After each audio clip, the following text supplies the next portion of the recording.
Halo semuanya, apa kabar? Semoga kalian selalu sehat, bahagia, dan selalu dalam lindungan Tuhan Yang Maha Esa. Amin. Jadi pada segmen kali ini gue akan membawakan cerita horor. Dan kebetulan kita sudah mendapatkan satu narasumber cerita, namun beliau ingin mempercayakan ceritanya untuk gue langsung yang bawain. Pasang telingamu baik-baik dan siapkan hatimu untuk larut dalam cerita ini. Disclaimer, sebagian nama tokoh atau tempat sudah aku samarkan. Hai, aku Putri. Anak kelima dari 8 bersaudara. Aku punya 4 kakak dan juga 3 adik. Dan nama pelaku kita sebut saja dia Pak Bowo. Jadi, semua cerita aku ini berawal dari tahun 2020. Ya, 3 tahun yang lalu. Semuanya berawal semenjak kakakku berhenti kerja di kantor perusahaan swasta milik Pak Bowo. Jadi, Pak Bowo itu memiliki usaha bank koperasi pinjaman uang berbunga, atau mungkin masyarakat lebih umum secara kasar menyebutnya lintah darat. Dia salah satu pengusaha terkaya di daerahku, memiliki banyak cabang di kotaku hingga luar kota. Pak Bowo ini sebenarnya teman kerabat dekat ayahku, tapi tak disangka ternyata inilah sifat aslinya. Banyak yang bilang Pak Bowo ini salah satu pemuja pesugihan, kandang bubrah, yang artinya rumah yang perlu diperbaiki atau direnovasi untuk mewujudkan keinginan pemiliknya guna mendapatkan kekayaan. Dari kabar berita yang beredar, di kalangan masyarakat ini, berita tersebut sudah tersebar luas.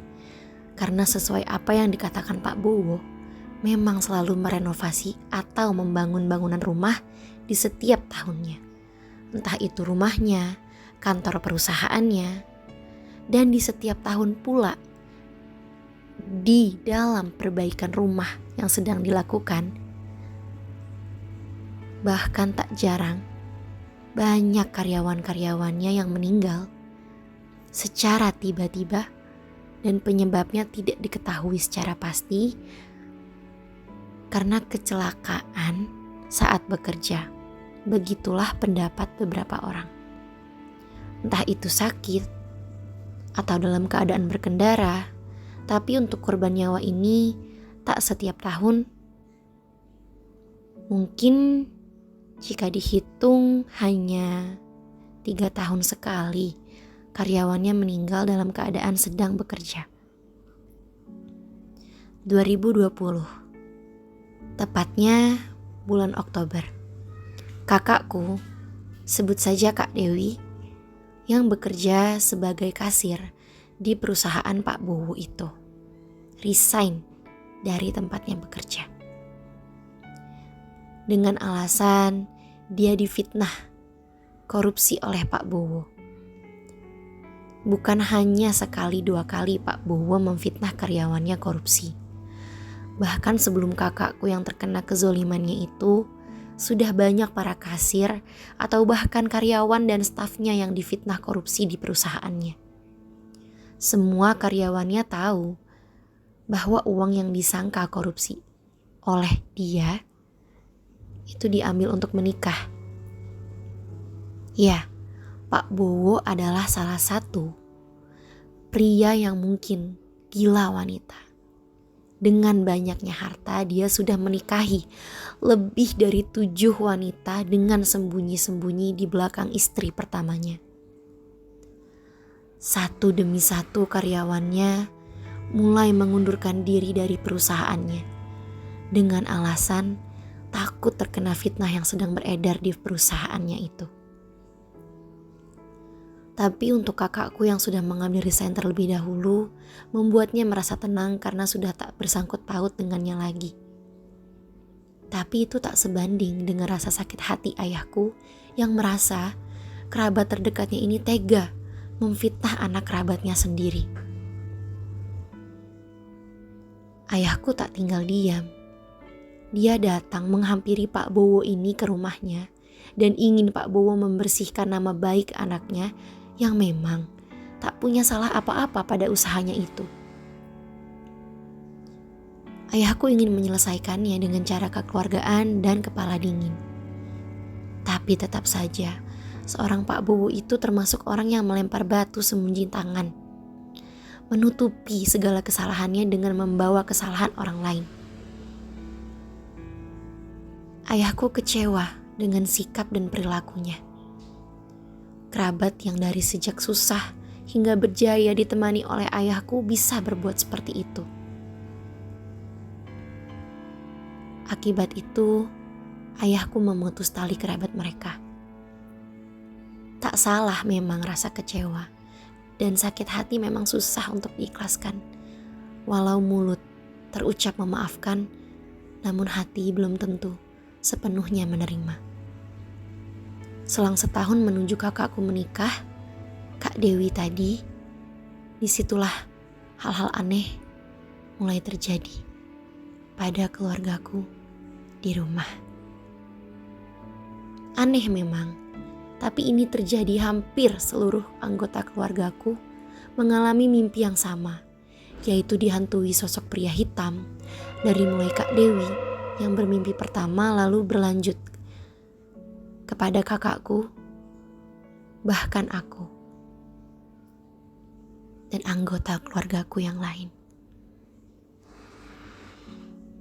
Sosok pria hitam itu perawakannya seperti pria dewasa biasa, namun sosok itu botak dan seluruh anggota tubuhnya hitam legam seperti bayangan. Sosok itu selalu muncul di dalam mimpi dan hanya bisa berkeliling di sekitar rumah.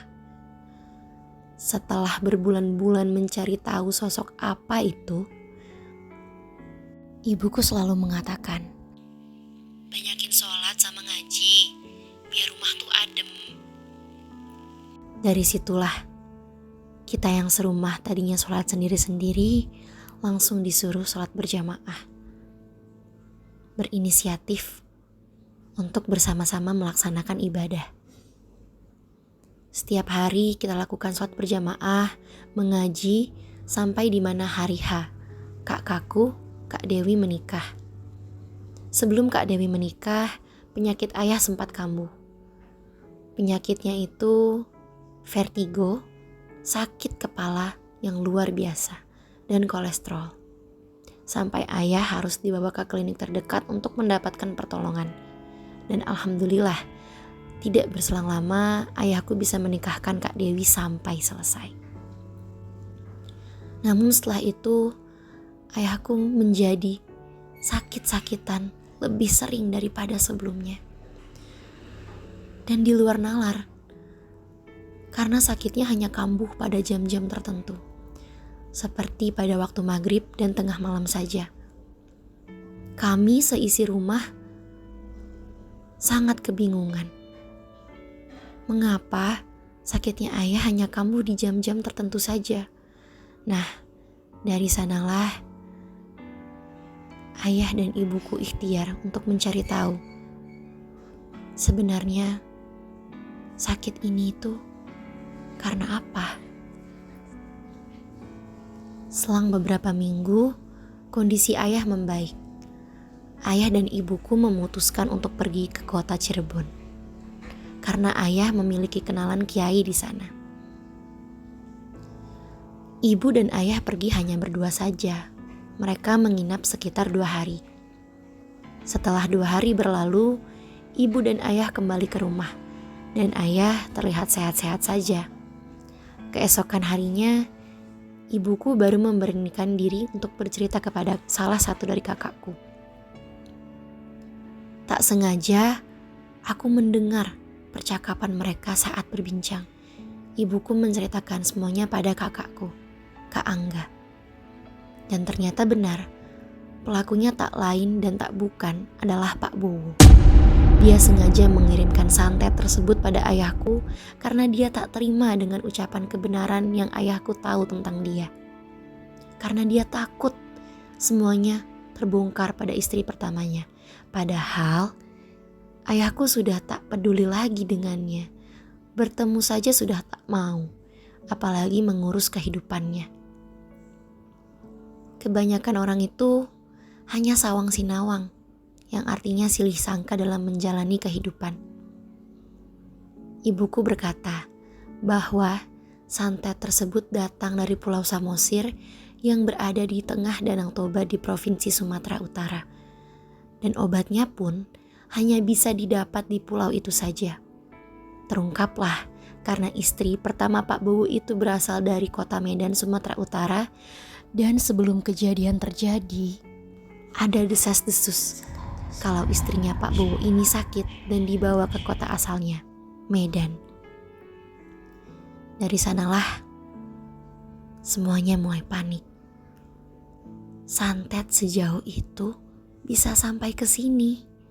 Bahkan kiai yang memberitahu itu sempat berkata, jika seseorang sudah terkena santet, kemungkinan selamatnya hanya 30%. Dari situ, mulailah setiap hari ayahku kumat kesakitan di jam-jam tertentu. Di waktu maghrib dan tengah malam. Ayahku pernah berkata, rasa sakitnya seperti badan terbakar api, panas sekali. Namun, suhu tubuhnya normal.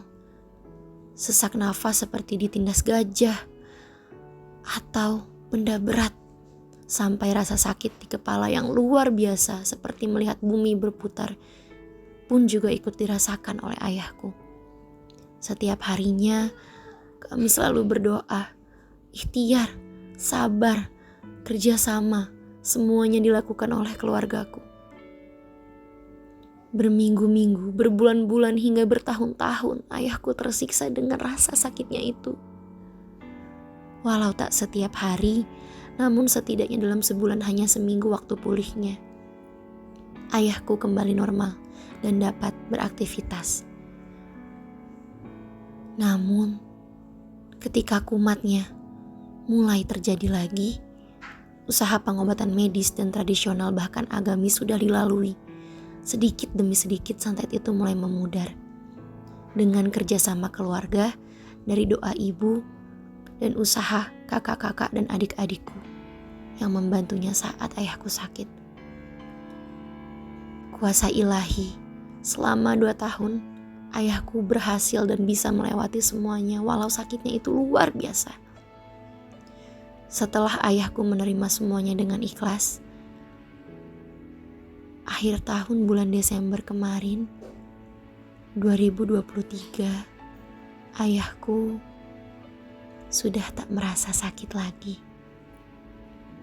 Karena beliau kini sudah berpulang ke rahmatullah. Allah lebih sayang kepada ayahku hingga dia menjemputnya lebih awal. Setelah kepergian ayah, aku kembali mendengar desas-desus tentang usaha Pak Bowo.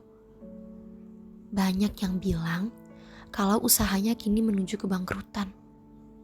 Kantornya yang tadinya banyak cabang, sekarang hanya tersisa beberapa. Ratusan karyawannya pun banyak yang mengundurkan diri dari usahanya tersebut. Allah Maha Adil. Karma itu ada, karma itu nyata. Bukti dari kesabaran hamba-hambanya tak sia-sia. Semuanya terjawab seiring waktu berjalan. Percayalah, Allah tidak tidur. Allah ada dan mengatur semuanya. Karena aku yakin Allah tidak akan pernah memberi cobaan di atas kemampuan hambanya. Seiring berjalannya waktu, semuanya sudah merasa ikhlas dengan kepergian ayah. Perjuangan ayah 2 tahun yang tak pantang menyerah itu akan selalu ku kenang. Ayah, aku rindu.